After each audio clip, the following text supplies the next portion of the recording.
क्या कोई ऐसी जगह है जहां शिक्षा हो और परीक्षा ना हो? दुनिया में ऐसी कोई जगह है? जब तक शिक्षा है तब तक परीक्षा है। जिस दिन कहा जाता था कि आज इस हफ्ते इस रविवार को परीक्षा नहीं होगी तो बड़े खुश हो जाते थे। आप लोग भी खुश हो जाएंगे क्या?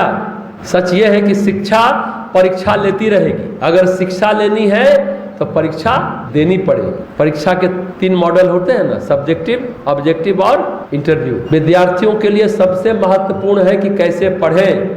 जो पढ़ें उसका कंसेप्ट आपके दिमाग में एकदम क्लियर होना चाहिए। कैलकुलेशन फास्ट होना चाहिए, वैचारिक तीव्रता चाहिए और कंसेप्ट क्लियर करने के लिए विचारशीलता चाहिए। दोनों चाहिए। परीक्षा में पास करने के लिए वैचारिक तीव्रता और कंसेप्ट क्लियर करने के लिए विचारशीलता। तो पहली चीज कंसेप्ट क्लियर करिए और माइन्यूटली क्लियर करिए। दूसरा, कैलकुलेटिंग प्रोसेस जो है वो आपका सही होना चाहिए। हमेशा हम 2 चीज ही करते हैं। हम मेमोरी को इन्हांस करते हैं यानी याददाश्त को बढ़ाते हैं, पर अंडरस्टैंडिंग को घटा देते हैं। आप मेमोरी के साथ साथ लर्निंग होना चाहिए। सिर्फ याद ना करें, उसको सीखें भी, तब बात बने। समझने की क्षमता को हम घटा देते हैं। हमें दोनों पर ध्यान देना चाहिए, मेमोरी और अंडरस्टैंडिंग। जो हम पढ़ते हैं वो हमारे मेंटल एबिलिटी पर निर्भर करता है। एबिलिटी क्या है? मानसिक स्थिरता, मानसिक एकाग्रता, मानसिक शांति, तब उसका विकास होता है। जैसे हम शतरंज खेलते हैं, वह कौन गेम है? पजल गेम है। दिमाग बहुत चलाना पड़ता है, उसमें दिमाग खर्च करना पड़ता है। हारने जीतने की परवाह नहीं करते, लेकिन हम खेलने मात्र से खुश हो जाते हैं। परीक्षा भी एक पजल गेम है। इस तरह से सोचेंगे तो आप परीक्षा के दबाव से मुक्त होंगे, स्ट्रेस फ्री हो जाएंगे। हमें प्रश्न पत्र को एंजॉय करना आना चाहिए और निरंतर क्रम में इसे उसके इम्प्रूवमेंट पर ध्यान देना चाहिए। बस खुद को धोखा मत दीजिएगा, तब ये सारी बातें होंगी। हम एग्जामिनर को धोखा दे सकते हैं, नहीं आ रहा है फिर भी टिक मार रहे हैं। हो सकता है कहीं दूसरों से ज्यादा नंबर आ जाए, लेकिन ज्यादा स्कोर के चक्कर में हम खुद को धोखा देने लगते हैं। ये बात को याद रखिएगा। दूसरों के साथ कंपटीशन की भावना, प्रतियोगिता की भावना गलत है। ये सिखाया जाता है फर्स्ट आओ फर्स्ट आओ। हम बीजारोपण व्यक्तित्व विकास में क्या करते हैं? ईर्ष्या द्वेष, करे वो फर्स्ट कर गया, उससे ज्यादा आना चाहिए। ये नकारात्मक विकास है व्यक्तित्व का। आपको किससे कंपटीशन करना है? खुद से। आज हम 2 घंटा पढ़े, कल हम 2.5 घंटा पढ़ें, परसों हम 3 घंटा पढ़ें। खुद से प्रतिस्पर्धा करिए।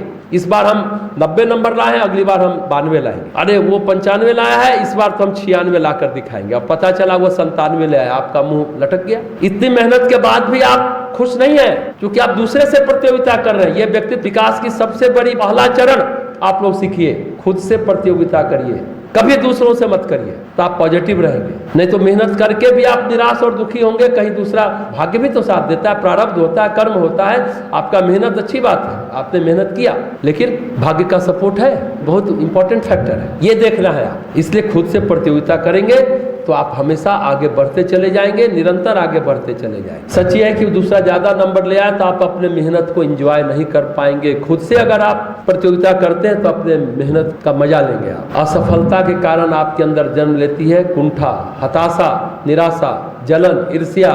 आज पहले से ज्यादा बढ़ गया है बच्चों में, युवाओं में बहुत ज्यादा बढ़ गया, इसलिए कि हम दूसरे से तुलना करते हैं। और ये आपके व्यक्तित्व में खोट पैदा करेगा। ये व्यक्तित्व परिष्कार की कक्षा का पहला लेसन है, पहला पाठ, कि आप खुद से प्रतियोगिता करें। लेकिन पढ़ाई क्या है? नौकरी कर लेना, अच्छा नंबर ले आना। पढ़ाई है बुद्धि का, व्यक्तित्व का विकास। पढ़ाई एक ऐसी चीज है जो मनुष्य और पशु में भेद कर। विकासवाद क्या कहता है? पशु से विकास करके इंसान बना। अब भारतीय संस्कृति क्या कहती है? हमारे अंदर मनुष्यत्व है, देवत्व है, ईश्वरत्व है, हम ईश्वर के अंश हैं, ये कहा जाए। यही फर्क है पाश्चात्य अवधारणा और भारतीय अवधारणा में। और ये पढ़ाई ही पशु और भेद में भेद करती है। मनुष्य यानी मननशील, कितना आप मन को विकसित करते हैं वो पढ़ाई के माध्यम से। शील, संस्कार, सद्गुण, सभ्यता, संस्कृति, ये ही पढ़ाई के विविध रूप हैं। पढ़ाई से व्यक्ति, हमने क्या कहा, अनगर से सुगढ़ बनता है। केवल कलाएं उपलब्ध नहीं होती हैं, व्यक्तित्व भी प्रशिक्षित होता है पढ़ाई से।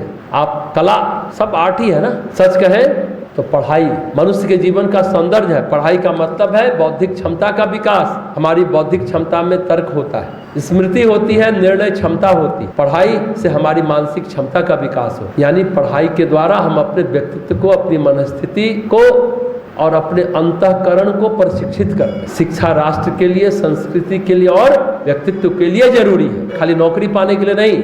आप राष्ट्र के प्रति संवेदनशील हो। संस्कृति का मतलब हम अपने आचरण को गरिमापूर्ण बनाएं। संस्कृति का मतलब है परिष्कृति, सुधार, परिष्कार। कल्चर बोलते हैं ना अंग्रेजी में, यानी कल्टीवेट होना। हम लोग कल्चर करते हैं, एग्रीकल्चर वाले जानते होंगे, एग्रीकल्चर सुना है ना, एग्री को इसी को कल्चर करते हैं, मतलब उसका परिष्कार करते हैं, अन्न का, एग्रीकल्चर। उसी तरह हम अपने व्यक्तित्व का परिष्कार करते हैं। तो संस्कृति मतलब कल्चर को आप जान पाएंगे, सुधार कर पाएंगे। संस्कृति का मतलब परिष्कृति है, सुधार है, परिष्कार है। और व्यक्तित्व जुड़ा है हमारे व्यक्तित्व से, हमारे विचार से, हमारी भावना से, हमारे संस्कार से, हमारी वृत्ति से, हमारी प्रवृत्ति से। वो कैसा है इसको देखिए। तो शिक्षा का उद्देश्य सिर्फ नौकरी पाना नहीं है आज, लेकिन शिक्षा मतवाद का प्रचार जरूर होगा। आज की शिक्षा व्यक्तित्व का प्रचार नहीं है, मतवाद का प्रचार है। ऐसा नहीं होने देते हम लोग। हम लोग व्यक्तित्व के विकास की बात करते हैं, परिष्कार की बात करते हैं, सुधार की बात करते हैं शिक्षा से।